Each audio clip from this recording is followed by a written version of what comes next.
let's move on. Let's do it. And talk about Cara Delevingne. She recently donated her orgasm to science. That is not a misspeak, right? What organs?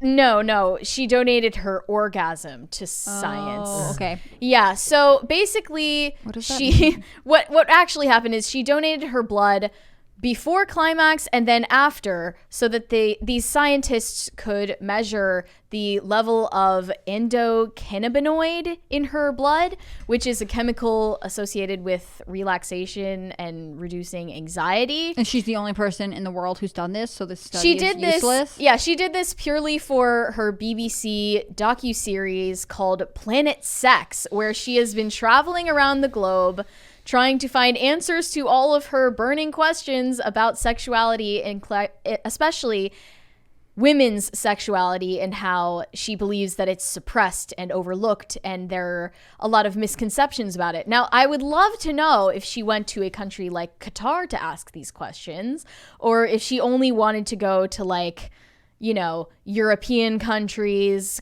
mainly in the West, to do all of these publicity stunts. The other thing that I'm wondering is, when did this get filmed? Because she was like not doing so well there for a minute. Yeah, we covered these pictures of her when she was at an airport where everyone was pointing out that she looked disoriented, and then worryingly malnourished. And then like her sister was spotted at her house, her sister who lives in England. She was picked up by this black car where as she was getting driven away, her foot was flying out of the window. It seems like she wasn't doing well for a minute. I'm curious when this was filmed. Yeah, in probably relation to that. before whenever before, that right? was. This is There's also a big amount of this that has to do with, like, it's a weird pushback against straight couples. Like they literally talking about equity in orgasms. That's what this is talking about. And she's like, it sounds like queer women have it a lot better than straight women. I've known a couple people who are getting their, I know at least one girl who's getting her PhD, I think she's literally, her thesis is in the orgasm gap. I mean, this has like been a document. Oh yeah, this is something that only like comes out of 65% of straight women orgasm during sexual intercourse, and 95% of men. I do want to ask the 95% of men how they know when they're done. I think that this is something that has been a part of feminist philosophy, especially third or fourth wave feminism, for a little while now. She's just sort of becoming the public face. This 6-part documentary reminds me of a book called, I believe it's called Committed by Jo Piazza. And there was a podcast that came after, where she traveled around the world and met with people from different cultures and different nations, discussing like essentially marriage and monogamy. Like, what does that look like for you? So in some ways, this is sort of a tried and true model, right? Like, you have, or it's an just aspect, a cheap imitation of that. That's what I think it is. I think it's supposed to be more sensational, Yeah. and I wouldn't be surprised if whoever's producing this is aware of that. I feel bad for Cara Delevingne in some ways, because I feel like she has no personality, right? Oh yeah. She's known for, like, she was young and famously dating a couple older women, because she's either bisexual or gay, I'm not really sure what. And then she kind of is like a party girl, and after that, like, I don't know anything about her. She's a nepotism baby. Yeah. I think that her ancestry even traces back to Charlemagne the Great. Yeah. She's like part of the British aristocracy. She's like part of the Selfridges line of heiresses. I mean, she's classically, thrown into the public eye at random, But, like, and we were just like expected to know who she is, but she actually doesn't have much of a personality or anything to say for herself, or like hobbies. Like, if you aren't out there researching, I guess, the orgasm gap or whatever it is, like, do you play sports? Like, do you have any charities you like? Like, do you like Selena Gomez like has a cooking show or whatever? Like, yeah, and then what it's like, do you do here's outside my of personality? being? I'm obsessed with sexual orientation, Gender and ideology. yeah, like getting cheap attention she for talks about making entertainment about it. Like, also, she just seems to have like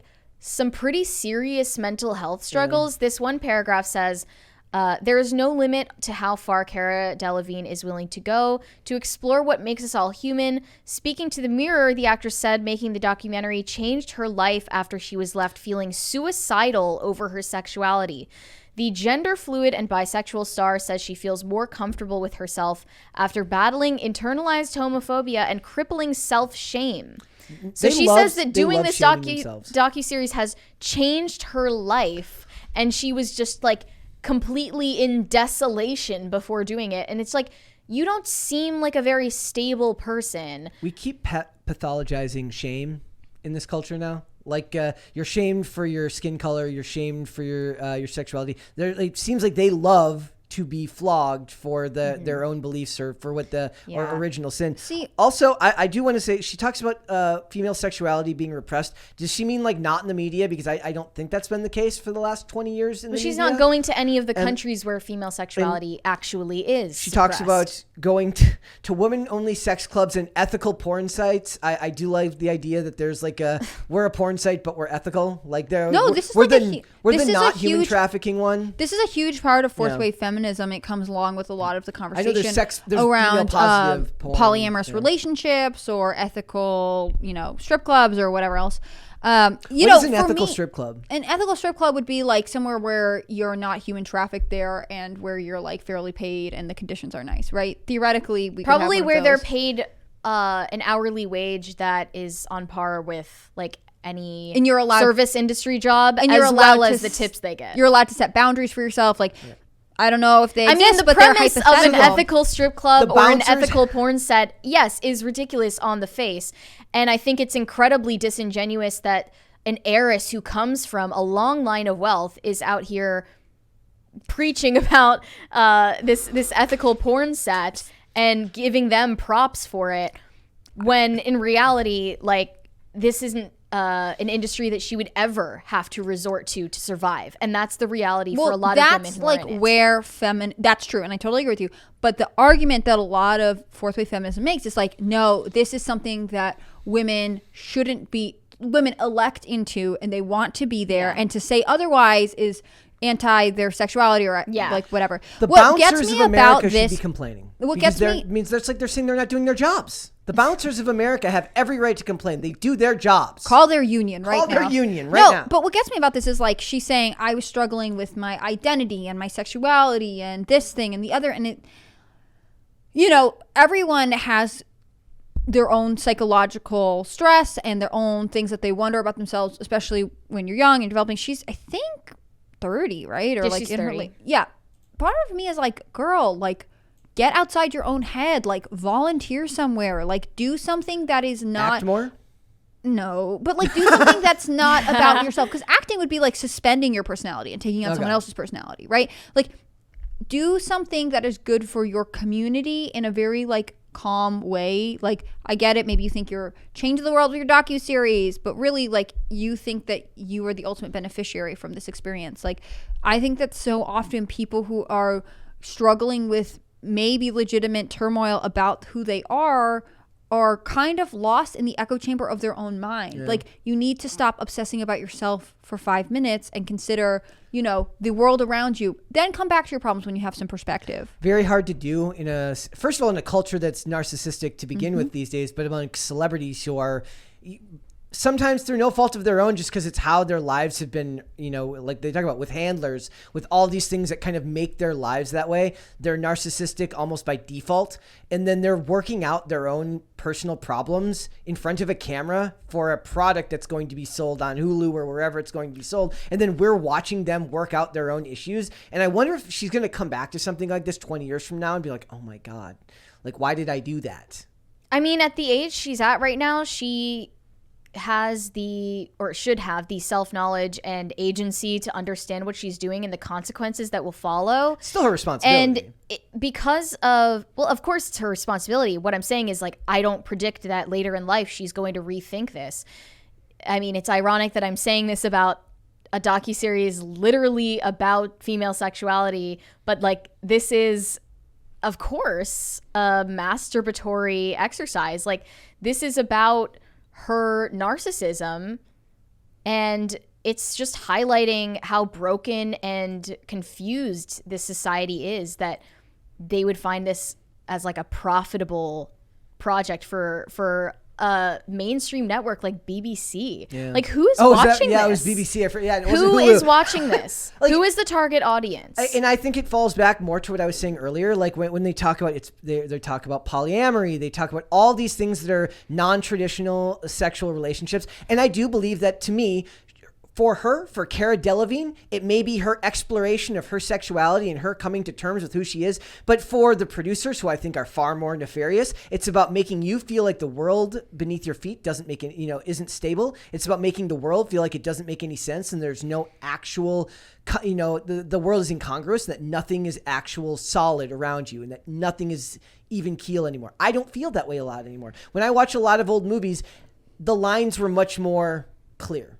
With everything that you watched, everything you read, everything that you, if not because it actually was, but because the storytelling made it so. And now everything is designed to make the world feel the opposite of that. And they're conflating shame with just the precedent that some things should be private and not public. Yeah.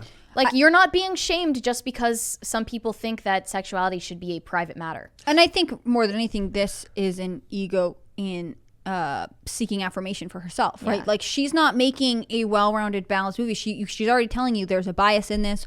We say basically that for women, it's better to be in a queer relationship. We are promoting different, like, pro-sex values and things like that. Like, I think ultimately she's looking for a pat on the back from feminist icons for this, and probably because she has nothing else going on in her life. You know what I mean? Like, she is making a movie, or docuseries, to basically look like she's in the know and cool and edgy, and like, and it makes her the opposite of relatable. And it makes her, like, it makes me sad for her. Like, get a life. Come on, team. Like, don't make yourself like this sexual object. Like, I realized that she was a model at a young age, and like, I just feel sad for her. I feel like her life must be really empty. Yeah, it bears repeating that sexuality and your sexual identity, your gender identity, is not a personality trait. It's not a religion. And it shouldn't be the most salient thing about your identity that people recognize in you. Like, ultimately, this is all just like really sad for us collectively, because it's just showing how much confusion is getting spread. Well, by and the I hope media. for some people, they see, like, following this train of like, I must question everything about my gender and my sexuality, like, it's not making her happier, right? She seems miserable even after this, right? Like, nothing, my evidence there being like, she said that she was falling apart, and this docuseries like really helped her, which means they filmed it before she had what appeared to be some kind of public mental health incident. Like, things aren't getting better for this girl. I Things think are this is getting sad. worse, noticeably Nothing worse. seems to be doing, like, Yeah. again, like, get a cookbook. Thanks for watching this clip, guys. If you want to see full episodes or follow us on social media, links are in the description below. Bye. Bye.